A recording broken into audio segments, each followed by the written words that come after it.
This is Pasos Al Futuro, a special edition of Good Day the Pop. In this program, we'll look at Donald Trump. His policies on immigration are concerning many Latinos and leading some to become citizens and register to vote. Pilsen, it's a neighborhood that continues to change, but is change always good? And early education in Latino communities. Many feel it's critical to student success. I'm Denise Navarrete. And I'm Rene Lopez, and this is Pasos Al Futuro.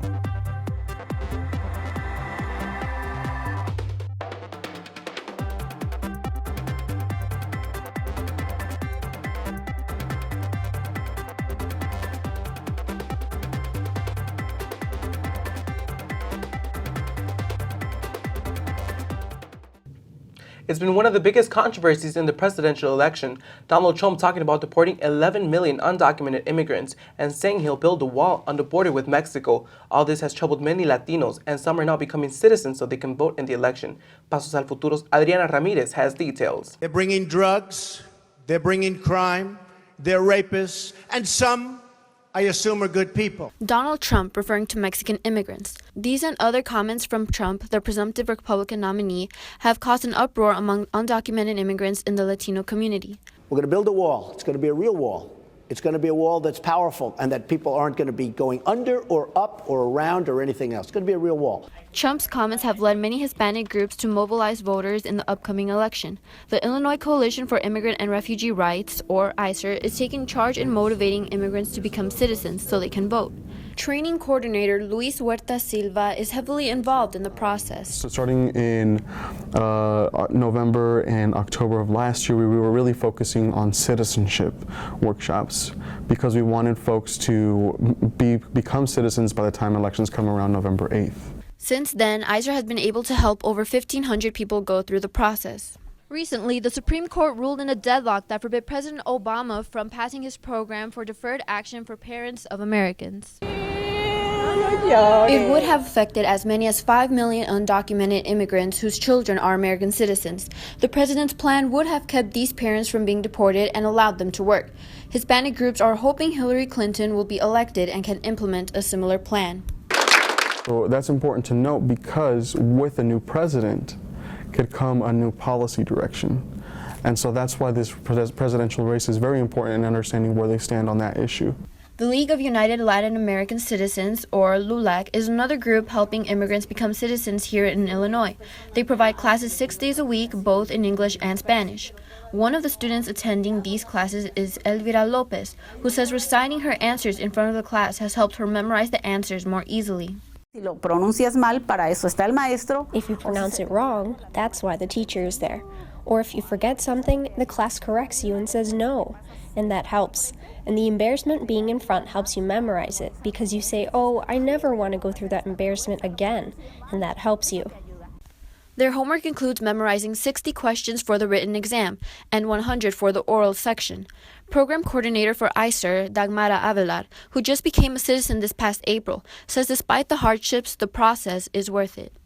So I would say don't be scared. You've already taken the chance to come to a different country to learn a new culture. Why not take the next step and become a citizen? As it stands, over 8,000 immigrants in Illinois are currently unregistered. If you're interested in changing this statistic, call your local LULAC council or ICER to help you have a voice in voting this November. For Pasos Al Futuro, I'm Adriana Ramirez. Meanwhile, the immigration issue has been the life's work of one Chicago woman. Pasos Al Futuro Sebastián Jimenez has her story. Irene Unzueta Carrasco arrived in the United States at the age of 7 from Mexico. She devotes her life to helping other immigrants through her community activism. Unzueta Carrasco, along with her parents and sister, came to the U.S. on tourist visas and never left. Since then, she's been dedicated to improving the immigration system for other undocumented residents. My entire family is undocumented. I have lots of really close friends who are also undocumented, and so for me the work that I do is important because it's part of defending our communities from the different institutions and the different attacks that we face. When they arrived, her family got involved in the rights of immigrant workers. Parents are individuals who have always instilled in like my sister and me, the sense of like justice and of not staying quiet when something's going wrong, right? And not just telling us, but also showing us through their own actions.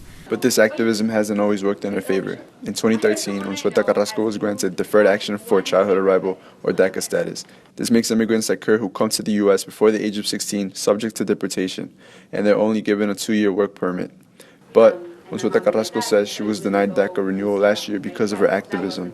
When she was rejected, the U.S. Citizenship and Immigration Services, or USCIS, cited her public disobedience. A big portion of my time is also spent in trying to figure out, with not just myself, right, but my mother, my sister, my father, and the community that's been super, super supportive of me, just trying to figure out, how do we make sure that we can challenge USCIS, who is the United States Citizenship and Immigration Services, who are the ones that are in charge of the deferred actions, to make sure that they don't just feel like they can do whatever they want. Unsueta Carrasco says her rejection is because she was arrested 4 times between 2010 and 2013 for participating in immigration protests.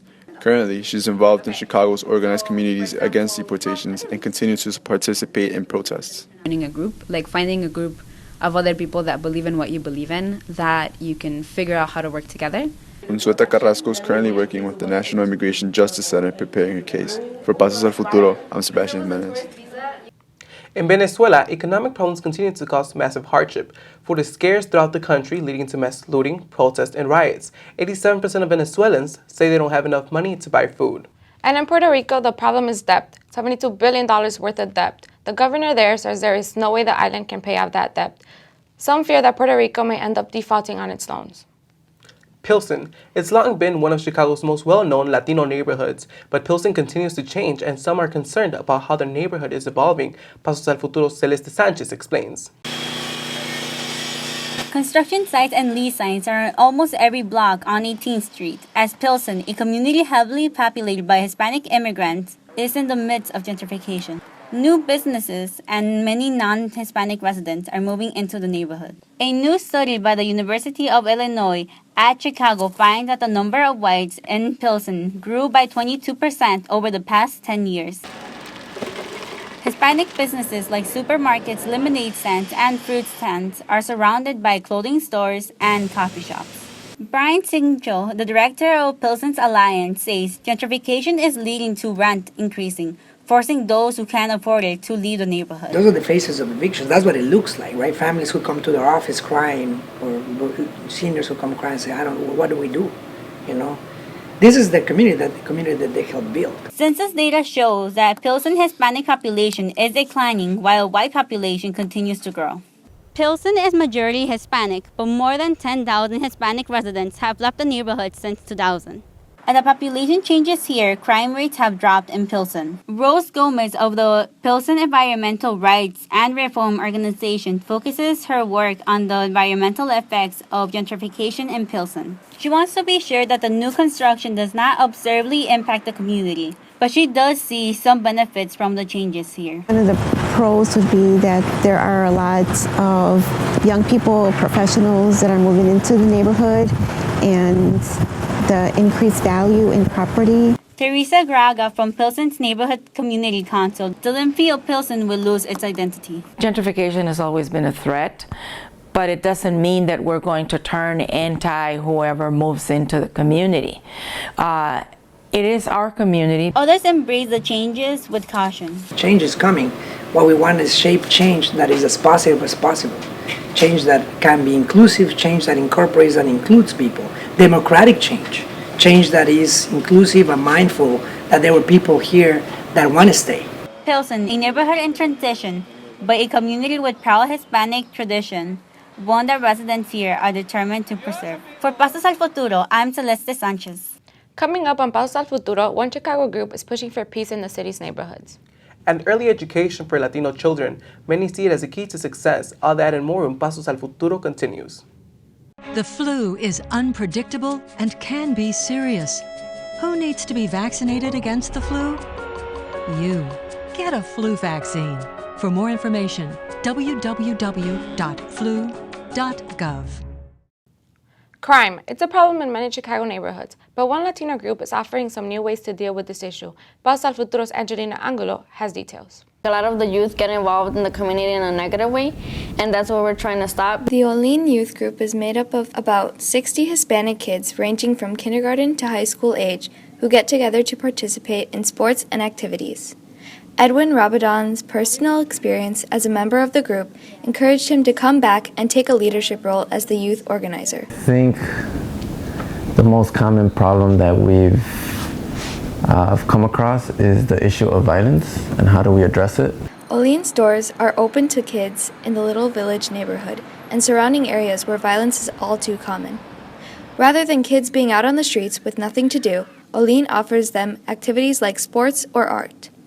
Rabadon says the kids think of it as a second home. The word Olean means movement, and Rabadon says that's exactly what they're trying to do. We try to move our community forward, we try to move our youth forward, and that's our biggest goal. During the week, they have after-school programs where they help kids with their resumes, finding jobs, and encouraging them to go on to college. When a student needs help looking for scholarships, a mentor is ready and waiting. I just find the program really fun. Like, everybody in there is like pretty cool. Everyone is welcome at Olean Youth Group. Not only do you make friends, but a new family.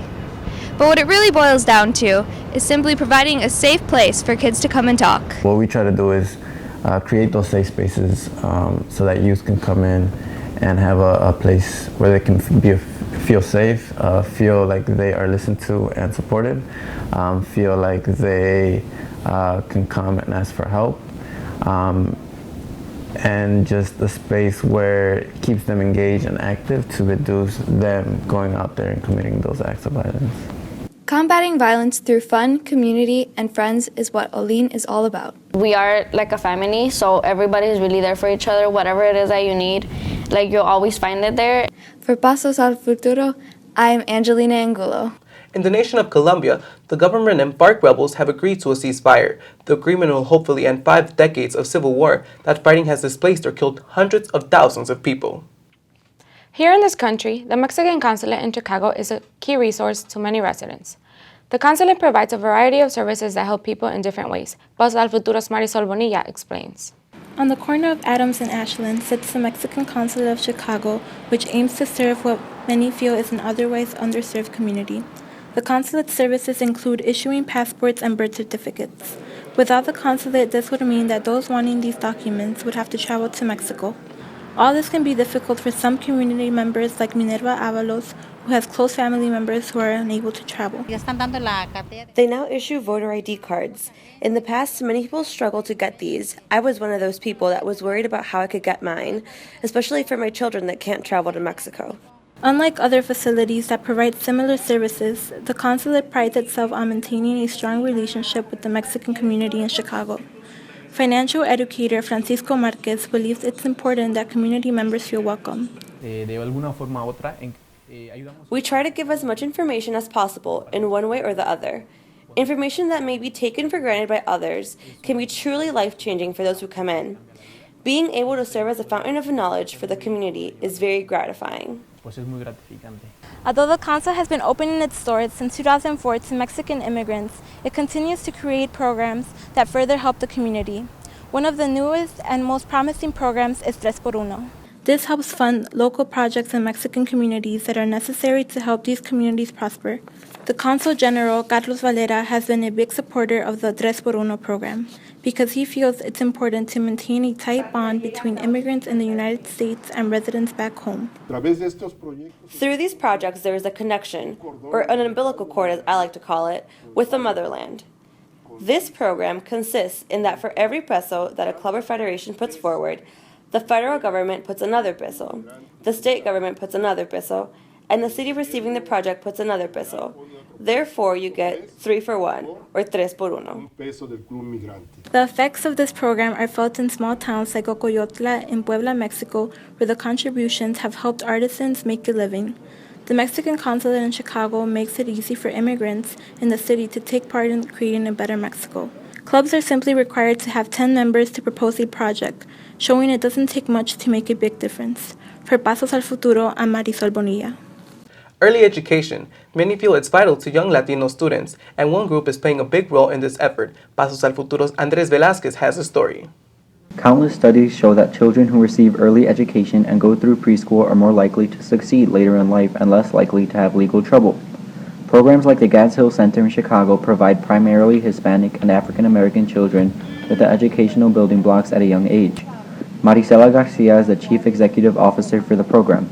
Children who attend quality early education programs are less likely to drop out of high school, graduate from college, and have less contact with the juvenile justice system.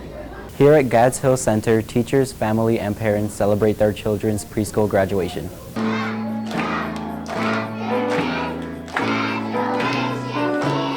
Egypt Woods was one of the recent graduates. Renisha Woods is her mother and used to work in the community around the center. Hopefully, if things work out, I have a new addition coming, and then that addition will come here as well. The original center was founded in Pilsen in 1898 and focused on improving the community. Today, there are 4 sites across Chicago. Rosalinda Espinosa is the site manager for the Douglas Park location. How the community was growing, they wanted early childhood education, and we incorporated early childhood education. So as the community changes, we change to adapt to the community. In Douglas Park, almost 60% of residents did not graduate from high school.